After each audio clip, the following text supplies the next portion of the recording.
ज्ञानतिमिरान्धस्य ज्ञानञ्जनशलाकया चक्षुरुन्मीलितं येन तस्मै श्रीगुरुवे नमः। वाञ्छाकल्पतरुभ्यश्च कृपासिन्धुभ्य एव च पतितानां पावनेभ्यो वैष्णवेभ्यो नमो नमः।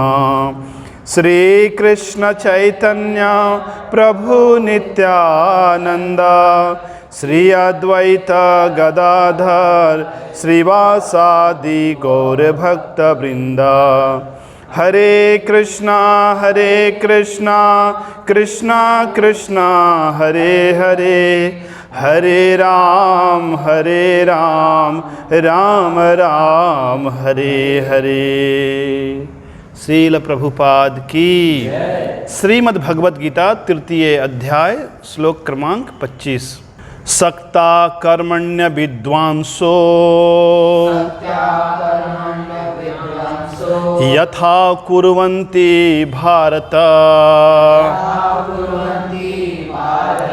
कुर्याद् विद्वांस तथा सक्ता चिकीर्षुर्लोक संग्रहम्। सक्ता कर्मण्य विद्वांसो यथा कुर्वन्ति भारत कुर्याद् विद्वांस तथा सक्ता चिकीर्षुर्लोक संग्रहम्। श्री भगवान ने कहा, यद्यपि मेरे लिए इस तीनों लोक में कुछ भी पाने योग्य नहीं है, कोई ऐसी वस्तु नहीं है जो मेरे लिए अप्राप्त हो, फिर भी मैं इस संसार में अपने कर्तव्यों का निर्वाह करता हूँ। भगवान ने कर्म योग के ऊपर शिक्षा देते हुए कहते हैं, किसी भी व्यक्ति को अपने कर्मों से विरक्त नहीं होना चाहिए, कर्मों का सहसा त्याग नहीं करना चाहिए। केवल वे जो आत्मतुष्ट, आत्मारामी, आत्मतृप्त, ऐसे कुछ इने गिने लोग हैं, ऐसे लोग कभी एकांत में केवल भगवान का भजन कर सकते हैं। लेकिन सामान्य व्यक्ति जो इस संसार से कई प्रकार की सुविधाएं स्वीकार करता है, उन सभी को संसार को कुछ देना चाहिए, उन्हें कठोर श्रम करना चाहिए, उन्हें उत्साह से युक्त होना चाहिए, आलस्य का त्याग करके सेवा परायण होना चाहिए। यही है मनुष्य की विशेषता। मनुष्य दूसरों के बारे में सोच सकता है। मनुष्य को छोड़कर कोई भी प्राणी किसी अन्य प्राणी की सेवा नहीं करता, कर नहीं सकता। इस श्लोक में भगवान कहते हैं कि ऐसे महापुरुष को कर्म करते समय क्या सावधानी रखनी चाहिए। जो महापुरुष हैं उन्हें कुछ संसार से प्राप्त करने की इच्छा नहीं, फिर भी वे सक्रिय रहते हैं। क्यों?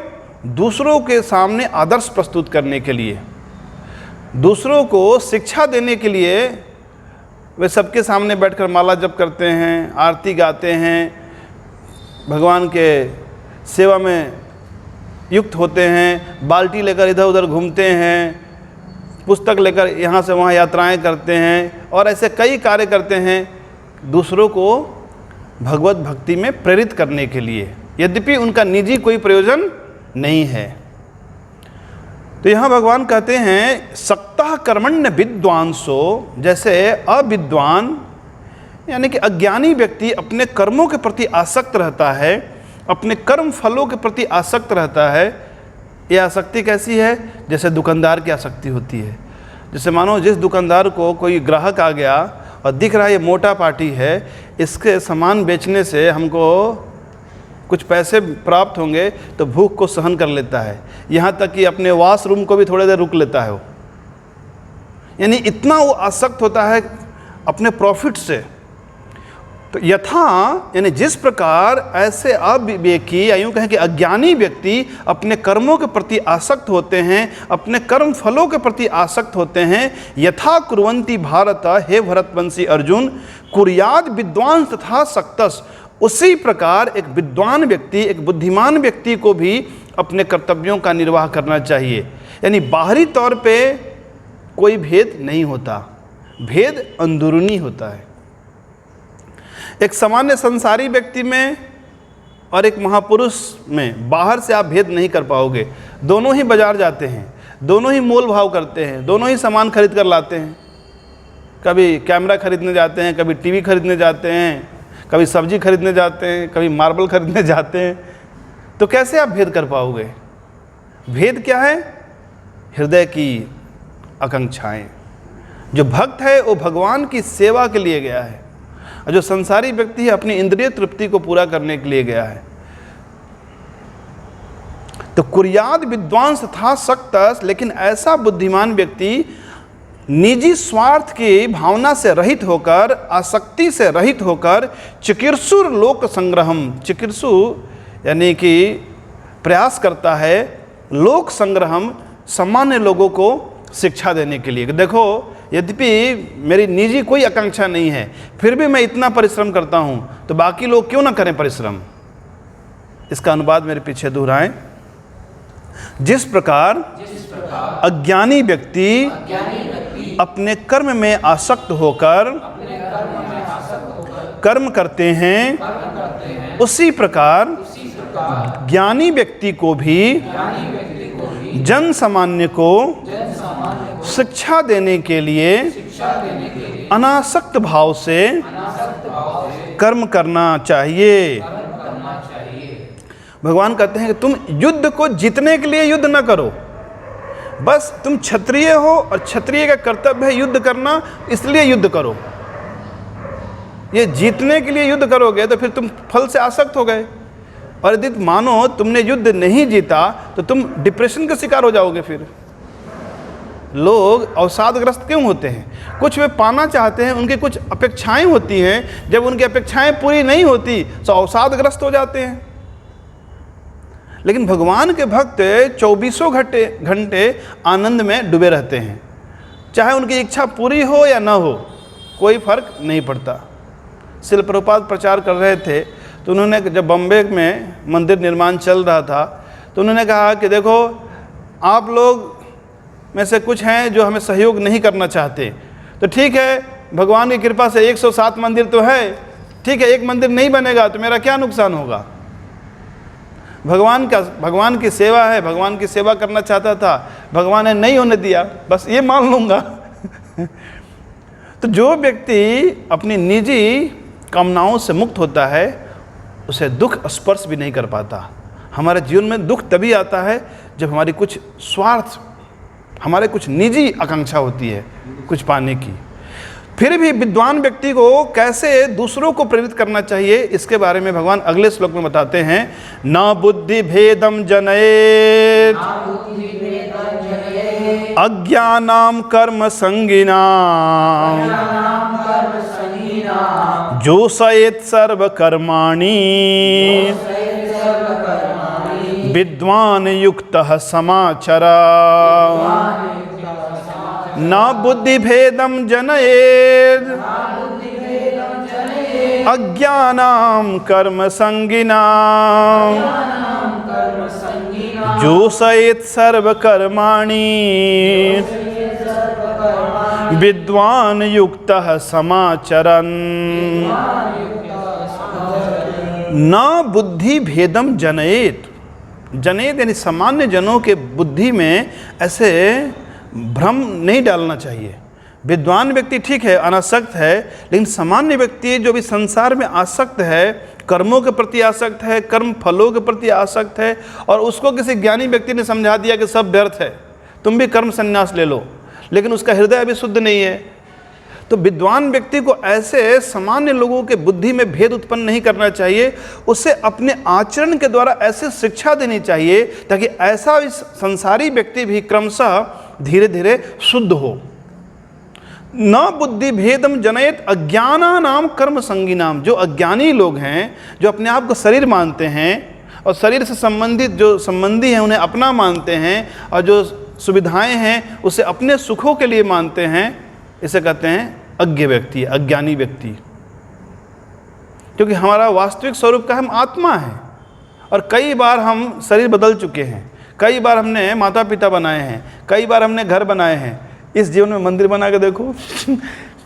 कई बार तुमने अपनों किसी को माता माना, किसी को पिता माना, किसी को भाई, किसी को भौजाई, किसी को बहन, किसी को ये वो, इस बार भगवान को अपना मान के देखो इस जीवन में। फिर भी विद्वान व्यक्ति को सामान्य लोगों के बुद्धि में ऐसा भ्रम उत्पन्न नहीं करना चाहिए कि सहसा अचानक वे सभी कर्मों का त्याग कर दें। यदि मानो ऐसे अकस्मात उन्होंने कर्मों का त्याग कर भी दिया तो हृदय शुद्ध न होने के कारण वे नीचे गिर जाएंगे। इसलिए बुद्धिमान व्यक्ति को चाहिए कि ऐसे लोगों को अपने आचरण से शिक्षा दे और साथ ही साथ उन्हें कर्मों में भी लगाए और स्वयं भी वह कर्म करे। विद्वान युक्ता समाचरण, समाचरण यानी भली भांति आचरण करे, उत्साह से भरकर आचरण करे। लोगों की एक धारणा होती है साधु मतलब बस एकांत में बैठा हुआ है, बस माला ऐसे टान रहा है और कुछ नहीं करता, केवल आशीर्वाद देता है दूसरों को। तो केवल और केवल हम अंतर्राष्ट्रीय कृष्ण भावनामृत संघ में ऐसे भक्तों को देखते हैं कि वो लोग कुकिंग भी करते हैं, लोगों को खिलाते भी हैं, मंदिर मार्जन भी करते हैं।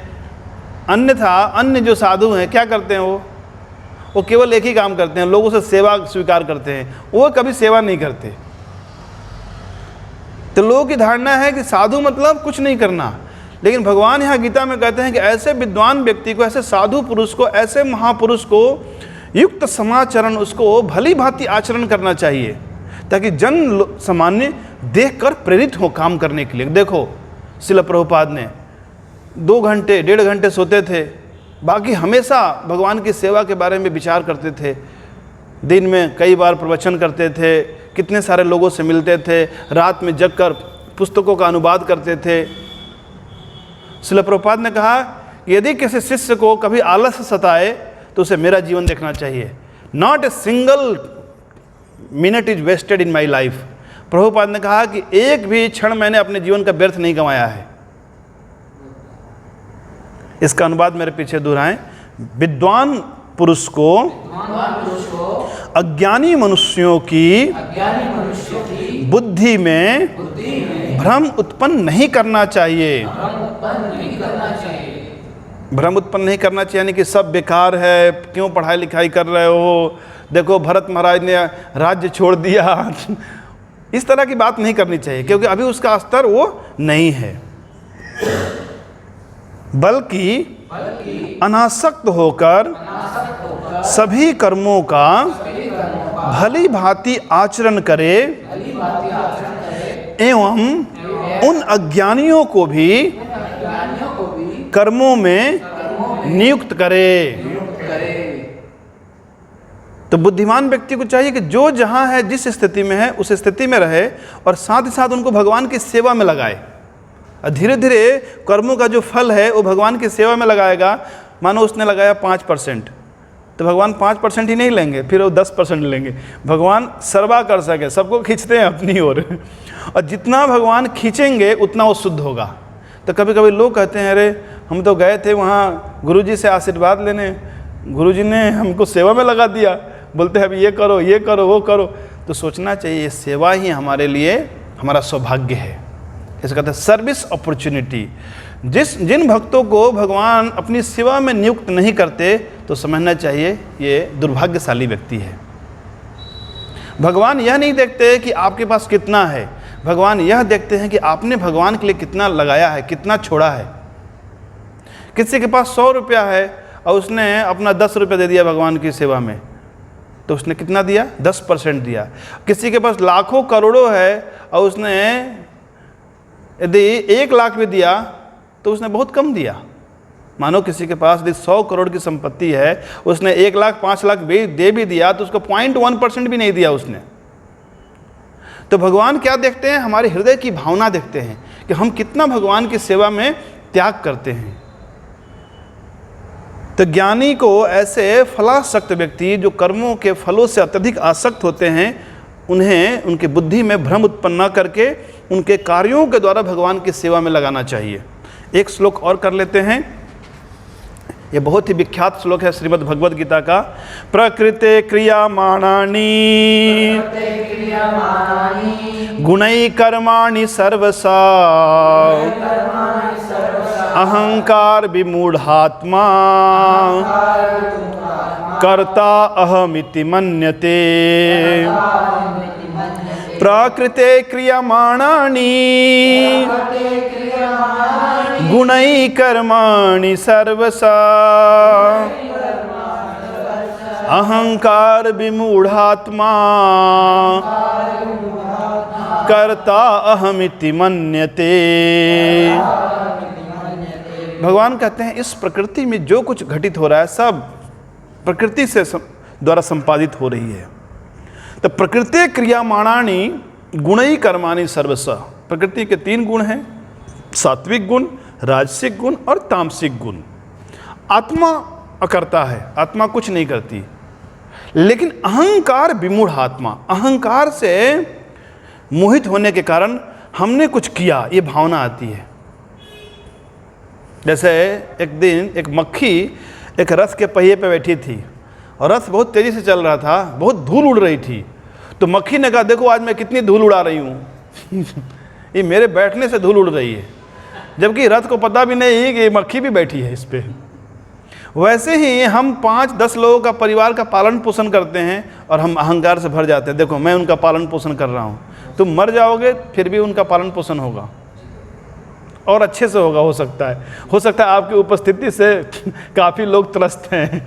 कभी कभी छिपकलियों को आमंत्रित किया जाता है दूसरे घर में, तो छिपकलियाँ कहती हैं कि मैं चली जाऊँगी तो छत गिर जाएगा। ये कहते हैं अहंकार।